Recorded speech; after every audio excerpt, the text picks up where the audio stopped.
Hey family, welcome to our channel ঘরে বাইরে সফরনামা। আর আজকে আমি চলে এসেছি তোমাদের সাথে পুরী থেকে ফেরার ট্রেন জার্নিটা শেয়ার করার জন্য। তো আমরা শতাব্দীতে ফিরেছিলাম, হাওড়ায় নেমেছিলাম, আর 5:45 ট্রেন ছিল, আর 3টে ছিল 8ই ফেব্রুয়ারি।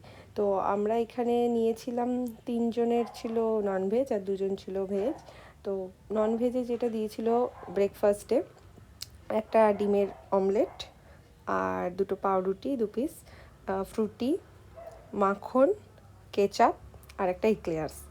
আর ভেজে ছিল 2টো ভেজিটেবল কাটলেট মতো, তার নিচেও ডিমের যে অমলেট ছিল তার নিচেও তোমার ছিল ভেজিটেবল, বয়েল ভেজিটেবল ছিল, কাটলেটেও তাই ছিল। আর ওখানেও 2 পিস পাউরুটি, আর বাকি সব সেম সেম। এরপর লাঞ্চে দিয়েছিল ভাত, ডাল, পনিরের একটা কষা, আর দই, আর মিক্সড ভেজ যেমন ভাজা ওইটাই। আর সেম জিনিস ননভেজে দিয়েছিল, শুধু পনিরের জায়গায় দিয়েছিল চিকেন কষা।